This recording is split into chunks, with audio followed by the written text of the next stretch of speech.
Hello everybody, welcome to my channel. I'm FG and today we're starting off with a new game called Autumn's Journey. This came out a couple of months ago. It's a visual novel. It's available on several different consoles. I'm playing on the Switch and also available on itch.io if you'd like to play this on your PC. There's not much to say. It's a fantasy visual novel. We're just gonna get right in. It's gonna get stuck right in. Just press the start button.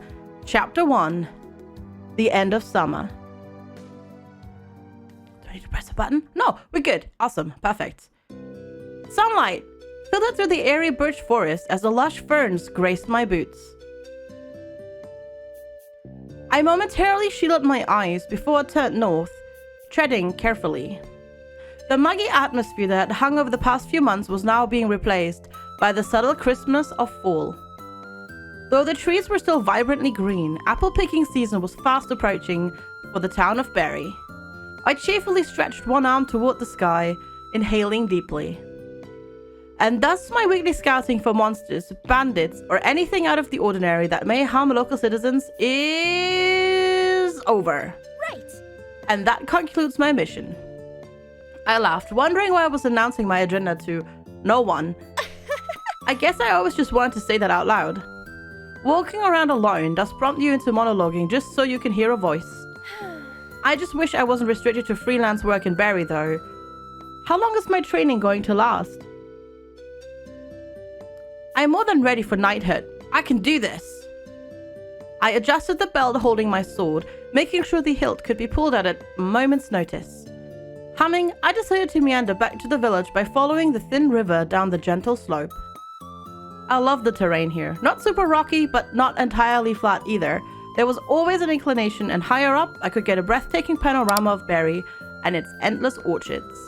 Especially in autumn, when the leaves were so vibrantly red that the entire forest seemed to ignite, and the smell of crisp frost and thick fallen foliage lingered welcomely. It was then I spotted something entirely out of the ordinary near the riverbank, leaning against a birch tree. Thin birch trees were not exactly known to be comfortable resting spots, and I did not recognize the stranger's attire. Hello? Are you a traveler? His face came into view, and I realized he was sleeping. But that's not what caught me off guard. He had beautiful protrusions resembling shale shards jutting out of his long hair, right where someone's ear should be. Or was it a decoration covering his ears? I suddenly wanted to touch them, but I resisted. If he woke up in an untimely manner, it would be very awkward to explain.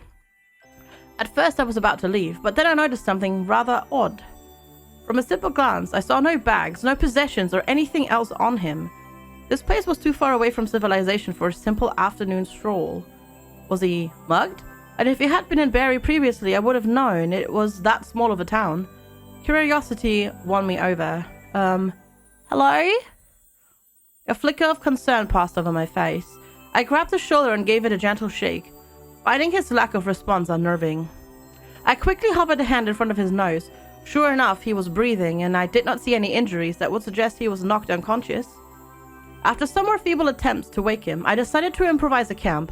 I did not want to leave him unattended, and I couldn't drag his body very far. Tossing down my bag, I went to work.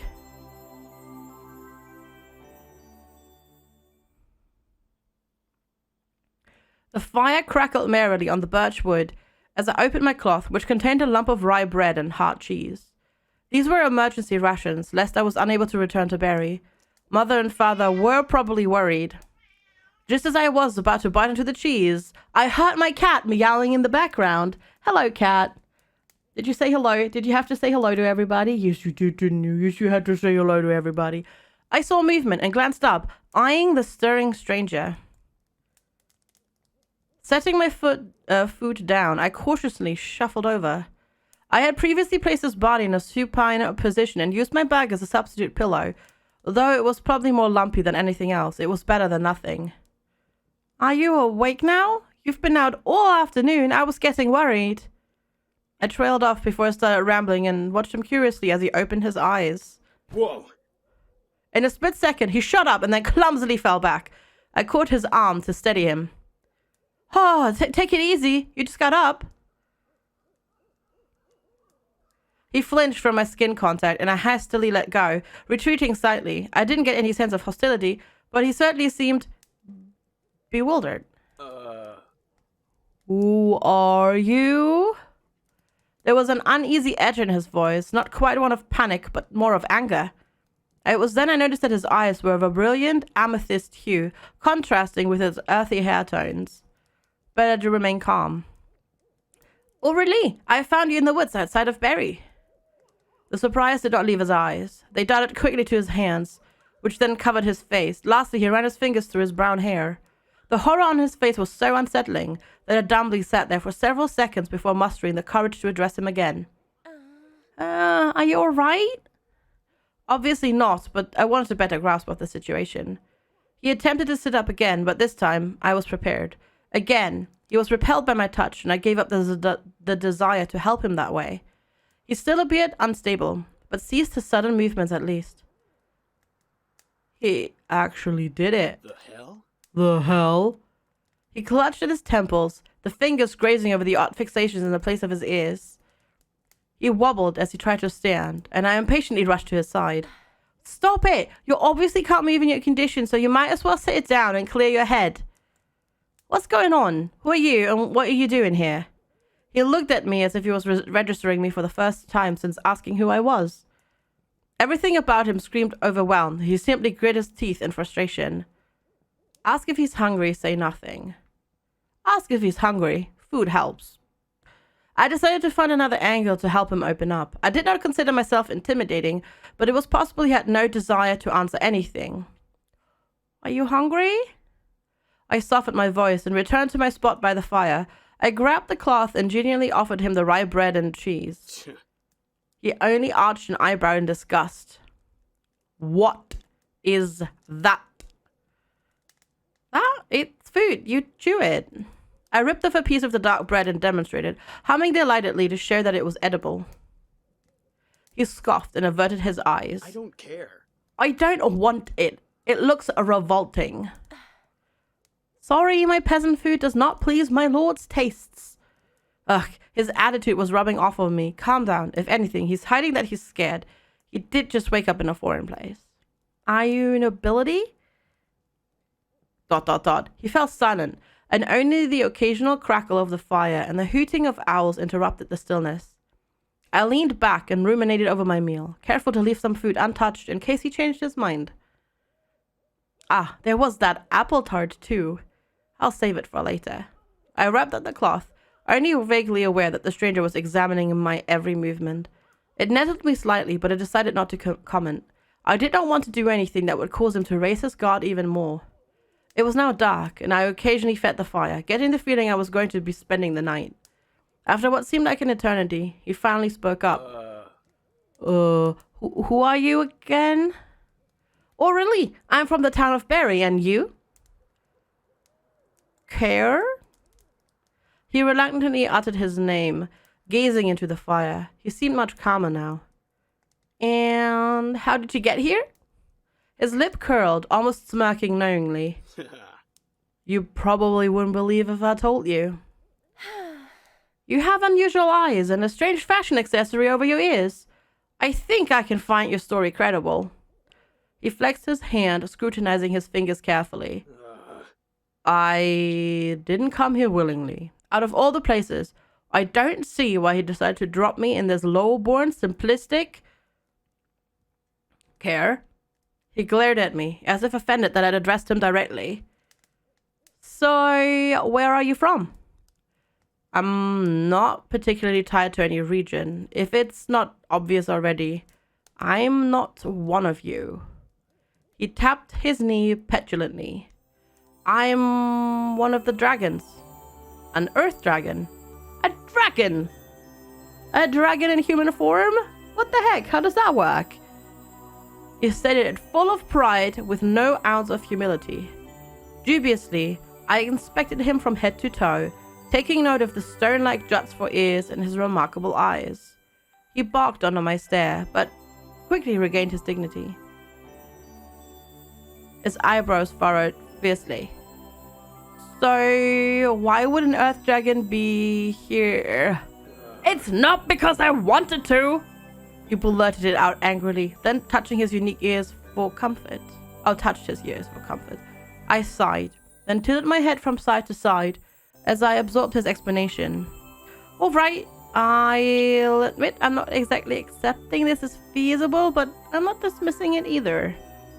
You can't transform back? If I could, do you think I would remain in this pathetic body? So weak. I instinctively patted my sword hilt to counter that remark, but stopped when I saw him attempt to stand again. Whoa. It was like watching a toddler take his or her first steps, but instead of cutely coaxing, I was fervently discouraging his efforts. We've already established that you're unfamiliar with your form. Besides, it's too dark to walk around aimlessly.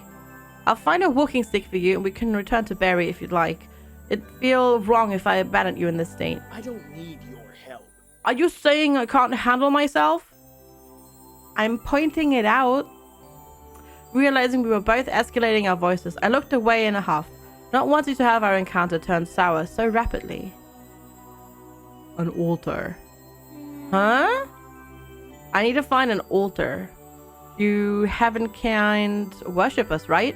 Yeah. Well, yeah, I mean the dragon kind were here first, so it's only natural we pay our respects. I admit, I thought dragons were more divine and irreproachable. Kerr was definitely giving me a different impression. I barely knew anything about the dragon kind, though. They focused on their own affairs. You will take me there. It was a plain statement, not a suggestion, nor a plea. Why an altar? They're all heaven-kind made. How would it help you? He parried my questioning exasperately. Doesn't matter. Do you know where one is? Yeah. Yeah, there's one not far from here. There's a cave that leads to it. Relief washed over his face, and for once his scowl vanished. Good, we should go there this instant. He obstinately tried to stand up again, but I lunged forward and firmly sat him back down. He gaped at me in disbelief, but my will was as stubborn as his. Morning! We will do this in the morning. Get some sleep, and I'll find an ideal walking stick.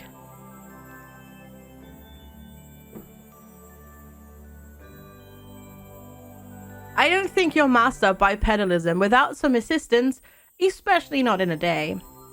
It'll be difficult if I have to physically support you the whole way there. So, just take it easy tonight. I'll even keep watch while you sleep. After my entreatment, he fell silent and gave a reluctant nod, closing his eyes warily. I sighed gratefully, feeling moderately triumphant over that battle of pig-headedness. As Kara was grumbling, I leaned over and pulled a small blanket out of my bag. The temperature was still pleasant, even at night, but it could cool rapidly, especially since it was the end of summer. After returning some items to my bag, I reshaped it so it was a passable pillow again and offered it to Kerr, who seemed puzzled by its purpose. But believe me, you'll need something comfortable or you'll have trouble sleeping. Whereas you'll wake up with a sore back and getting to the altar will be even more troublesome. You already stepped on it once. I think you can figure out how to support your head with it again. I laughed sheepishly as my own stab at lightening the mood, but I could tell it wasn't working for Kerr. Just grunted. He lay down on his side and experimented with a few positions before resting his head in satisfaction. At first, he refused to use the blanket, but as the temperature dropped, he discreetly pulled it toward him when he thought I wouldn't notice. Probably to hide his expression, he rolled over so his back was to me in the campfire. I had the feeling the initial shock took a lot out of him. I admittedly hadn't helped when he ruffled my feathers more than once. Now that he was sleeping though, any irritation I still felt dispersed alongside with the summer heat. I would need to be mentally and physically prepared for tomorrow, stay cool and collect as autumn. I poked the fire and stayed on my watch until exhaustion beguiled me into resting my eyes for just a few minutes. Just a couple of minutes. It's fine, right? Nothing to worry about. Oh, we're so cute. Look at us. Look how cute we are. We're just like poke, poke, poke, poke. Hey. Oh, please. I've had less sleep than you and I'm already energized and ready to go. Pouting, I poked Kerr some more with a walking stick I had fashioned for him. It hadn't been easy to find a sturdy stick in a birch forest, but I located a long one that would suffice. I had spent the morning carving off any bark and had even indented the top to make it easier to grip. Now it was my dragon prod. Arise, sacred dragon! Whoa! Cut that out. Kier hastily shut up, throwing off my blanket in a feeble attempt to hide the fact he had used it. I decided to counter his usual scowl with the perkiest, most cheerful grin I could muster. Good morning! My buoyancy was genuine. For some reason, it satisfied me to know that my vivaciousness irked him. I could use my sunny disposition to my advantage. It'd be better than snapping at him. At any rate. Stop poking me with that. You're welcome. It's your walking stick. Here, you're welcome. I turned it sideways and offered it to him. He warily gazed at it, as if I was presenting a cobra instead, but carefully grasped it. Cautiously, he pressed the stick against the ground as he stood up. I remained close, lest he topple over like yesterday. His fingers drummed against the carved handle, and he looked at me quizzically. You spent time on this? Right. Well, I wanted to finish off with a pretty flowing ribbon, but I had the feeling you wouldn't like it. Grumbling, Kirsten took a step forward, leaning on the stick before hesitantly taking another. With each step, he regained some confidence, and soon he was walking in a straight line, albeit with an uneven gait. He could not exactly break into a run, or even a brisk stride, but it was a huge improvement from last night. I estimated we could reach the cave leading to the altar by mid-afternoon. I quickly packed and followed him, since I had the feeling the only thing on his mind was the altar. It's, this way! I pointed towards the gentle incline, and Kier narrowed his eyes resentfully. Going downhill would probably be difficult for him. As we headed towards our destination, I kept my distance at first, but I gradually drew towards Kier, one hand extended in anticipation of a stumble. Kier balked and increased the distance between us, determined to progress on his own. However, his pace was excruciatingly slow, and he was unwilling to start any small talk.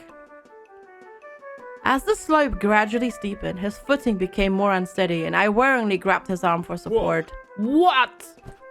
He twirled around in surprise, and I actually did end up bracing him. Once he was stable again, I sighed. Look, I know you don't like me touching you, but if your priority is to get to that altar as soon as possible, I think you can swallow your dignity and accept my help. Besides, no one is around to see it. I don't need your help. You've done enough. I don't need any more help from you. He shifted his weight and started using the stick to ward me away. I frowned disapprovingly. Hey, if you try to hit me with that thing, I'll confiscate it. Even I wouldn't do something like that. Gritting his teeth, he leaned heavily against one of the birch trees. When I get back, I'm going to give him a piece of my mind. Who? My master. His curt answer stalled the torrent of questions piling up in my head. It would be poor of me to interrogate him when he was still obviously overwhelmed by the situation. Right now, the goal was more important. Right. Well, then let's get you to that cave. You believe me? Everything I told you? Maybe you're just a very convincing actor, but I think even an actor would drop this charade after a while. Just as I was about to reach for him again, a low grumble pierced the forest. I glanced at Kerr in amused bafflement. He averted his eyes, but I could tell he was embarrassed. You know, if you're hungry... Shut up! I'm not. Another complaint from his stomach. I think you'll be able to walk faster if you have something to eat. What do dragons eat anyways? Annoying. Meddling heavenkind. Probably heavenkind, isn't it? Or heavenkin? I don't know. It's weird. Anyways, reading, hard, letters, words. How do they work? I rolled my eyes. Well, you have a heavenkind stomach now, and I doubt it'll agree with a diet like that. But it does make sense that you wouldn't want to try the bread or cheese. I doubt dragons thresh rye or run dairy farms. It was then that I remembered the apple tart. Even if Kier found the pastry part detestable, the fruit would probably be familiar to him. I urged him to sit down. When he refused, I simply made myself comfortable on the ground first. Here, this is the closest thing I have to something found in nature. I could forage, but that would take even longer. What is that? It's a pastry. My dad owns a bakery.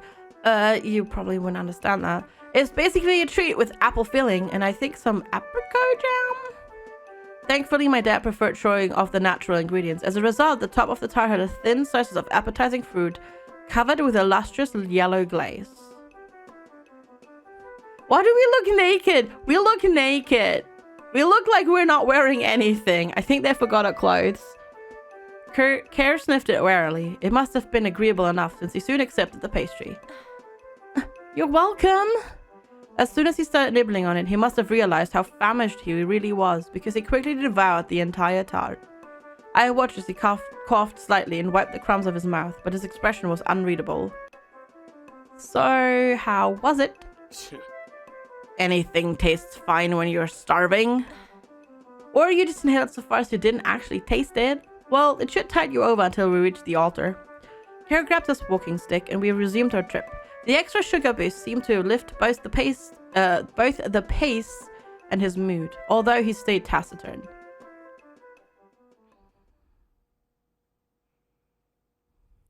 As we continued through the forest, I stopped and groaned when I spotted some dark trees. Oh no. Those Iffelband trees? Completely forgot. We should probably go around them. Iffelband? You peered at the thick and gnarled trunks. What? Scared of the bark? It'll be quicker if you continue in a straight line.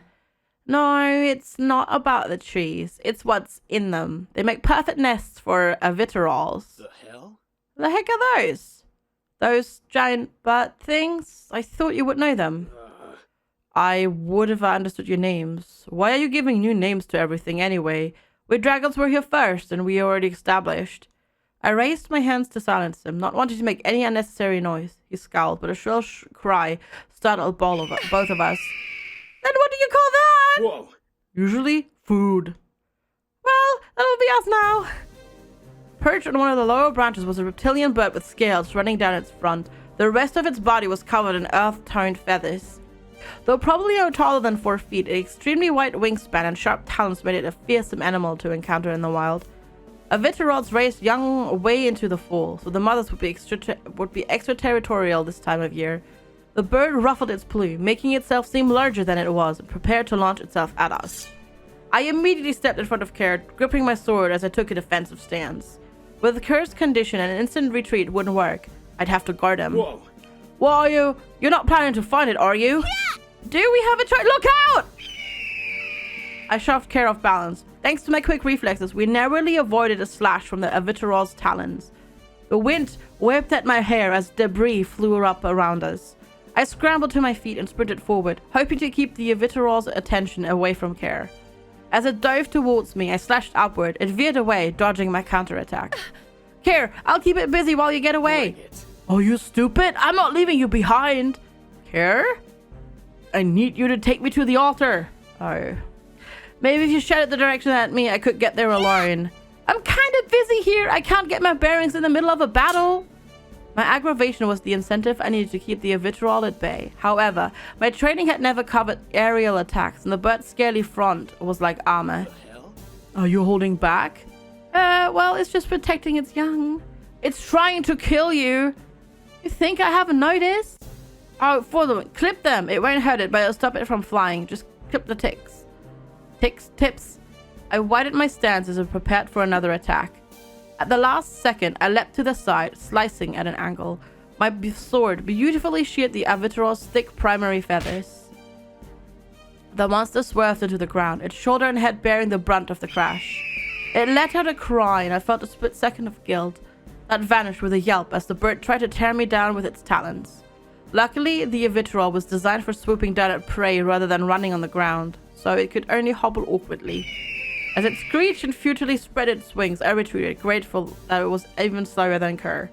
I wove through the trees and finally gave up chasing me. Then, sighing relief, I looped back and returned to Kerr, who was also at a safe distance.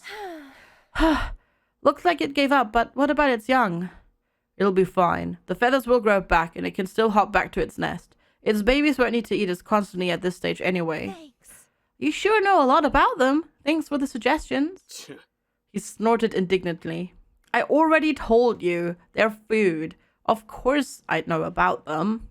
Soon the forest was quiet once again, with only the sounds of our footsteps and the tap of Kerr's walking stick breaking the silence. Surprisingly, he didn't protest when I suggested a safer route, nor when I walked nearly shoulder to shoulder with him. I had the feeling that starting a regular conversation would push my luck, so I kept my mouth shut and instead hoped for no more setbacks.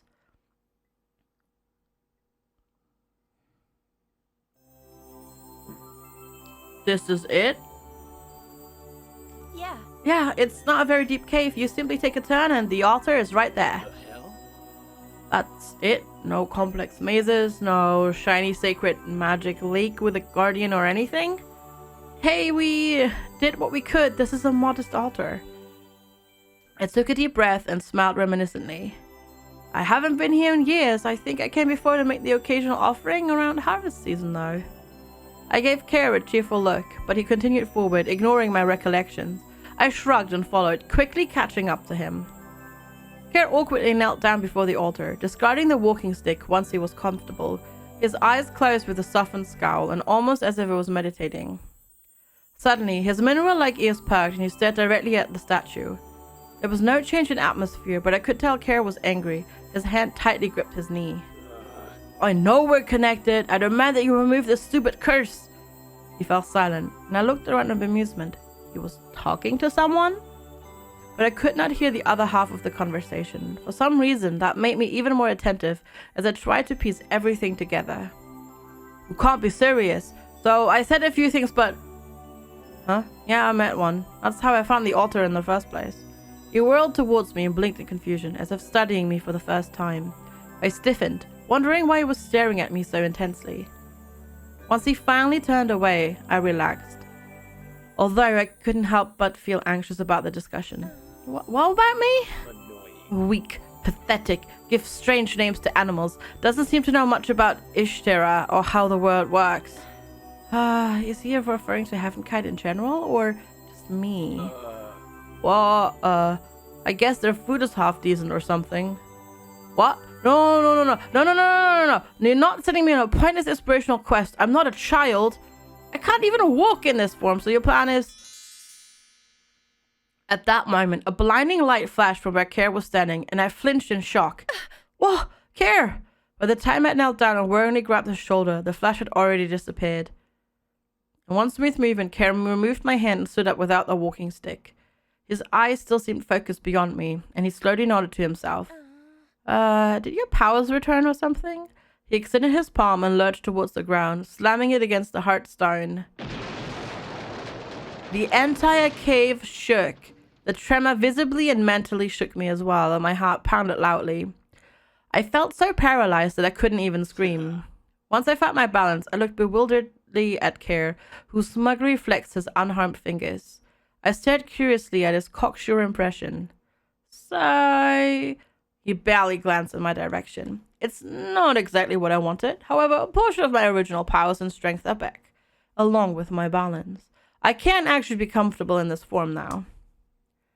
He gave a dismissive kick to the walking stick, then promptly walked away from the altar. I mustered a small smile. Well, that's promising at least. What will you do next? Do what he ordered me to do and become normal again. I don't need your help. I can handle this on my own. Oh. So, you don't need to follow me. I had to. Anyway, there was only one way out of that cave. But as soon as we were in the open air, Care took off running with a grace and speed I'm sure no real Heavenkind could ever replicate. I blinked once and sure enough I was alone. I scratched the back of my head, still absorbing what just happened. You're welcome? Burying my head in my hands, I shook out my hair in frustration. Was I expecting something from this? Well, I think you would have been nice. I tapped my sword hilt for reassurance. It's what a knight does. They help the weak and demonstrate their generosity when it's needed. Well, Care's not weak anymore. He could definitely take care of himself now. I guess my duty is done. Right. Mission complete. Just some experience as a reward and then a discarded walking stick. Deciding not to linger any longer, I started walking back towards Barry. My parents would certainly be worried by now. And with that, thank you so much for watching. I will see you all next time. Don't forget to comment, like, and subscribe. See you next time. Take care. Bye-bye.